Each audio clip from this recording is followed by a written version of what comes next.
Hello students, how are you all? I hope so you all are doing great. और आज मैं आपके साथ डिस्कस करने वाला हूं how to score 80 out of 80 in your MNS CBT examination. So NEET का एग्जाम फाइनली हो चुका है। नीट के बाद बच्चे काफ़ी ज़्यादा परेशान हैं कि सर अब हम एमएनएस सीबीटी की जो तैयारी है वो किस तरह से करेंगे, हमारे पास जीके के अंदर में क्या करना होगा, रीजनिंग के अंदर क्या करना होगा और इंग्लिश के अंदर क्या करना होगा, जिससे हम बहुत बेहतरीन जो मार्क्स हैं वो यहां पर लेकर आ पाएंगे। तो first of all I welcome you all to be personified defence academy. इस वीडियो के लास्ट तक मैं आपको एक ओवरव्यू देने वाला हूं कि पेपर किस तरह का आता है, पिछले कुछ सालों में पेपर के पैटर्न के अंदर क्या क्या चेंजेस हुए हैं और इस बार पेपर किस तरह का आ सकता है और आपको उसकी जो तैयारी है वो किस तरह से करनी है। लेकिन अगर अभी तक आपने सिस्टमैटिक तरीके से प्रिपरेशन स्टार्ट नहीं करी है तो बी पर्सोनिफाइड डिफेंस एकेडमी के अतिरिक्त एमएनएस सीबीटी बैच के अंदर आप एनरोल कर सकते हैं, जिसके लिए आप इन नंबर्स के ऊपर कॉल कर सकते हैं। So without wasting any further time let's start today's video. So first of all हमारे पास सीबीटी एग्जाम के अंदर 3 सब्जेक्ट्स रहने वाले हैं, जो कि हम ये बोल सकते हैं कि 2 सेक्शंस के अंदर आपका जो एग्जाम है वो डिवाइडेड होता है। फर्स्ट इज योर जीके, जिसको हम जीके और रीजनिंग के बीच में बांटते हैं, जहां पे आपके अप्रॉक्सीमेटली 14 से 15 जो क्वेश्चन होते हैं आपके वो जीके के होते हैं और आपके बाकी के जो क्वेश्चन होते हैं वो आपके रीजनिंग के होते हैं। अब काफ़ी सारे बच्चे इस चीज़ को लेकर भी परेशान होते हैं कि सर आपका जो ब्रोशर होता है, जो प्रोस्पेक्टस होता है, वहाँ पर तो ये चीज़ मेंशन होती है कि आपका सिर्फ और सिर्फ जर्नल इंटेलिजेंस ही वहां पर पूछा जाएगा, लेकिन ये चीज़ हर बार और हर साल मेंशन करी जा रही है पिछले कई सारे सालों से, लेकिन आज तक कभी ऐसा नहीं हुआ है कि वहां पर सिर्फ और सिर्फ रीजनिंग आई हो।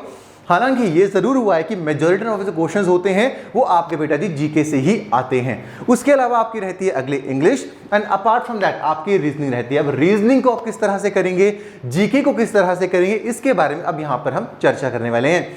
सो फर्स्ट ऑफ ऑल हम स्टार्ट करते हैं जीके के साथ। अब बेटे जी जीके के अंदर भी आपके बहुत तरह के जो स्पेसिफिक सेगमेंट्स हैं वो आपके यहाँ पर होते हैं, है ना। तो जीके अगर हम बात करते हैं तो जीके के अंदर आपको स्टैटिक पढ़ना होगा, है ना, स्टैटिक पढ़ना होगा। फिर उसके बाद आपके पास इसके सब्जेक्ट्स आते हैं। अब सब्जेक्ट्स में कौन कौन सब्जेक्ट्स होते हैं आपका हिस्ट्री आएगा, पॉलिटी आएगा, ज्योग्राफी आएगा, इकोनॉमिक्स आएगा, ये आपके सारे के सारे सब्जेक्ट्स होंगे। उसके अलावा आपको और क्या पढ़ना पड़ता है, इसके अलावा आपको पढ़ने पड़ते हैं करंट अफेयर्स। तो ये सारे के सारे जब कंपोनेंट्स मिल जाते हैं तो वहाँ पर आपका जो प्रॉपर जीके का सिलेबस है वो आपका वहाँ पर बनता है। अब मैं आपको यहाँ पर ये बताने वाला हूँ कि इनको आपको किस तरह से करना है। अब देखिए जीके की जब हम बात कर रहे होते हैं तो बेसिक क्लरिकल लेवल से लेकर यूपीएससी लेवल तक जो जीके होता है वो बहुत ज़्यादा वास्ट होता है। तो आपको कम समय के अंदर, क्योंकि आपके पास समय बहुत कम है, कितना कम समय है अगली वीडियोस के अंदर बताऊंगा, लेकिन समय काफ़ी कम है। अब कम समय के अंदर आपको चीज़ों को किस तरह से करना है, फर्स्ट ऑफ ऑल आपको मेंटर्स को ढूंढना इस समय बहुत ज़्यादा ज़रूरी है, क्योंकि आप सारे के सारे जो बच्चे हैं वो आर्ट्स के स्टूडेंट्स नहीं हैं, जिन्होंने हिस्ट्री, पॉलिटी, ज्योग्राफी, इकोनॉमिक्स और इसके साथ में करंट अफेयर्स भी बहुत कम पढ़े होते हैं। इस समय आपको अपना एक मेंटर ढूंढना है जो कि आपको स्पेसिफिक चीज़ों को करवा पाए जितना आपको करने की आवश्यकता है। बहुत सारे बच्चे जिनके नीट में अच्छे मार्क्स आए होंगे वो ओवर कॉन्फिडेंट भी होते हैं। ये उनके लिए भी एक अच्छी बात रहेगी जो बच्चों की नीट में थोड़े कम मार्क्स आए हैं, कि नीट वाला जो हाई मार्क्स वाला बच्चा होता है वो बहुत ज़्यादा ओवर कॉन्फिडेंट होता है कि मेरे जो मार्क्स हैं वो नीट के अंदर काफ़ी अच्छे आए हैं तो मैं तो जीके और इंग्लिश वैसे ही कर लूँगा। लेकिन मैं आपको ये बताऊँ, पिछले साल हमारे पास कुछ ऐसे बच्चे भी थे जिनके नंबर 545 और 550 भी थे, उनकी भी सिलेक्शंस नहीं हुई थी, उनको भी आउट कर दिया गया था। तो यहाँ पर जितना ज़्यादा इंपॉर्टेंट आपका नीट का एग्जाम है उतना ही ज़्यादा इंपॉर्टेंट आपका सीबीटी भी है, उतना ही ज़्यादा इंपॉर्टेंट आपका इंटरव्यू भी है, उतना ही ज़्यादा इंपॉर्टेंट आपका साइकोलॉजिकल असेसमेंट टेस्ट है, उतना ही इंपॉर्टेंट आपका मेडिकल भी है। तो आपको इसके ऊपर बहुत ज़्यादा ध्यान देने की ज़रूरत है। अब आपको यहाँ पर क्या करना है, हम बच्चों को एक चीज यहां पर रिकमेंड करते हैं, इसका जो डिटेल्ड सिलेबस होगा मैं आपको अगली वीडियोस के अंदर बताऊंगा कि जीके का डिटेल्ड सिलेबस क्या है, स्टैटिक के अंदर कौन कौन से टॉपिक्स पढ़ने हैं, आपके सब्जेक्ट्स के अंदर हिस्ट्री, पॉलिटी, ज्योग्राफी के अंदर कौन कौन सी चीजों के ऊपर आपको ज्यादा ध्यान देना है, जैसे कि आपको आर्टिकल्स पढ़ने हैं, कॉन्स्टिट्यूशन के अंदर क्या क्या पढ़ना है, मिनी कॉन्स्टिट्यूशन के बारे में पढ़ना है, बहुत सारे कंपोनेंट्स हैं जिनके बारे में आपके साथ अगली वीडियो के अंदर बात करूंगा। लेकिन मैं आपको यहाँ पर सिर्फ और सिर्फ ओवरव्यू दे रहा हूँ कि पिछले कुछ सालों में किस तरह का जो पेपर है वो आपका वहां पर आया था। तो अब हमने जीके की बात करी, अब उसके बाद हम रीजनिंग की बात करते हैं। देखिए जीके का जब भी पेपर आएगा इतने सारे जो कंपोनेंट्स है बेटे जी वहां पर वो होंगे, लेकिन अब ये चीज़ असंभव है कि आपने पूरा का पूरा जीके पढ़ लिया और जितने भी जीके के क्वेश्चंस हैं इस संसार में वो आपको सारे के सारे याद हैं,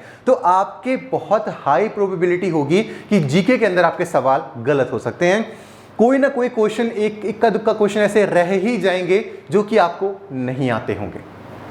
तो आपको करना क्या है, first of all the thing that you have to do is कि आपको इन सब्जेक्ट्स के साथ साथ में और भी बहुत सारी चीजों को ध्यान देने की जरूरत पड़ेगी, जो कि है आपकी रीजनिंग। रीजनिंग के अंदर क्या होता है भैया, रीजनिंग के अंदर आपकी जो रीजनिंग आती है वो आपकी बहुत ज्यादा बेसिक होती है। पर बेसिक का मतलब ये नहीं कि आप बिल्कुल भी प्रैक्टिस करके यहाँ पर नहीं जाएंगे। बेसिक का मतलब ये है कि आप यहाँ पर बहुत अच्छे जो मार्क्स हैं आप उनको स्कोर कर सकते हैं। रीजनिंग बेसिक का मतलब ये है कि आपके मैथमेटिकल कैलकुलेशंस के अंदर आप बिल्कुल सटीक होते हैं कि मेरा ये वाला जो स्पेसिफिक आंसर है वो सही है। वही सेम चीज आप जीके के अंदर नहीं कर सकते। अगर आपको जीके के अंदर कोई चीज नहीं अब देखिए, पहले जब हुआ करता था, अगर हम बात करते हैं 2022 से पहले की, तो वहां पर क्या हुआ करता था, आपकी नेगेटिव मार्किंग नहीं होती थी, वो बच्चे तुक्के लगा के आ जाते थे, प्रॉपर तुक्के लग जाते थे। लेकिन अब नेगेटिव मार्किंग भी 2022 से यहाँ पर रिड्यूस कर दी गई है, और इस बार भी जो नेगेटिव मार्किंग है बेटा जी वो भी आपकी यहाँ पर रहने वाली है।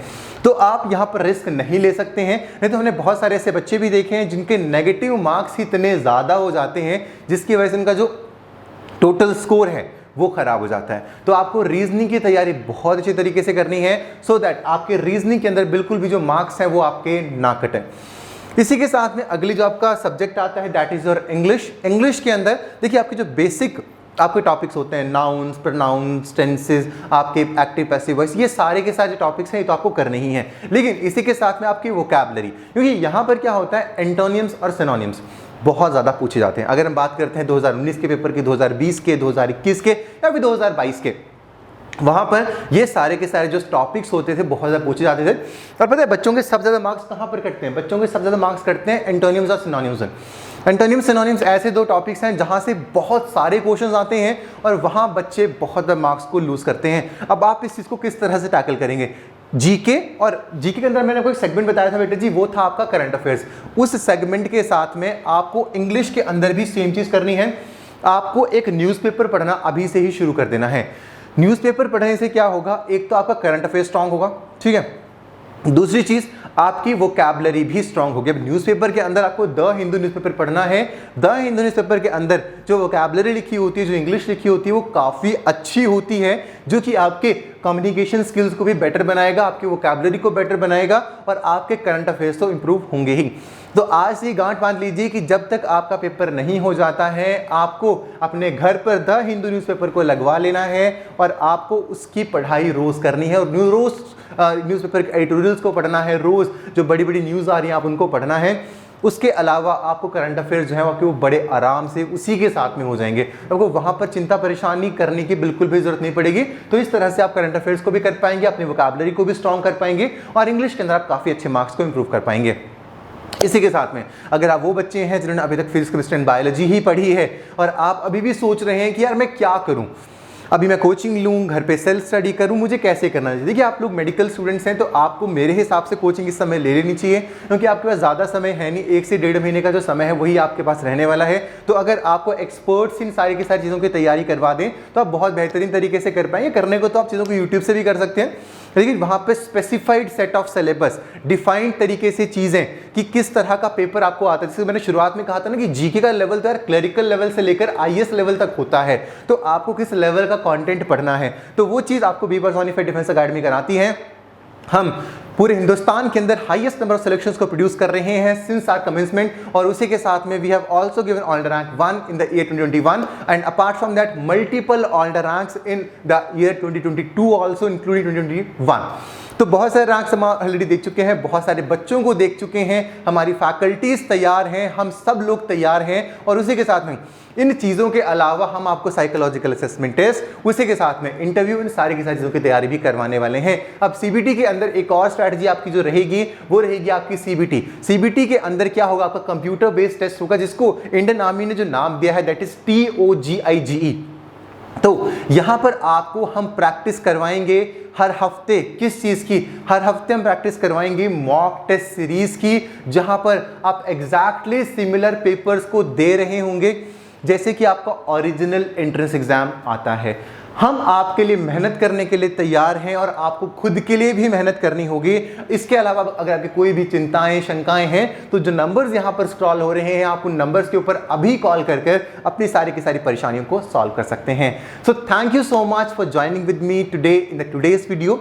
एंड अपार्ट फ्रॉम दैट, अगर आप यहाँ तक आए हैं तो आपको एक चीज़ बताना चाहता हूँ कि बी पर्सोनिफाइड डिफेंस अकेडमी, बहुत सारे बच्चे पिछले साल मेडिकली रिजेक्ट हो गए थे, तो उनको बचाने के लिए एक मेडिकल वेबिनार ऑर्गेनाइज कर रही है, जिसका लिंक आपको डिस्क्रिप्शन बॉक्स में मिल जाएगा। एक फॉर्म आपको फिलअप करना है एंड उसके बाद आप उसके लिए रजिस्टर कर पाएंगे, जहां पर हम आपको ये बता रहे होंगे कि कौन कौन से ऐसे रीजंस थे जिसकी वजह से पिछले साल बच्चों की जो रिजेक्शन है वो सबसे ज़्यादा हुई थी। आप इस बार मेडिकली रिजेक्ट ना हो जाएं, इसलिए आपको इस मेडिकल वेबिनार के अंदर रजिस्टर करना बहुत ज़्यादा ज़रूरी है। अगर आपने पहले एक बार इसके लिए रजिस्टर कर लिया है तो आपको दोबारा से रजिस्टर करने की कोई ज़रूरत नहीं है। थैंक यू सो मच, मिलूंगा इन द नेक्स्ट वीडियो। तब तक अपनी तैयारी को बहुत अच्छी तरीके से करते रहिए, पेरेंट्स की ब्लेसिंग्स लेते रहिए। जय हिंद, जय भारत।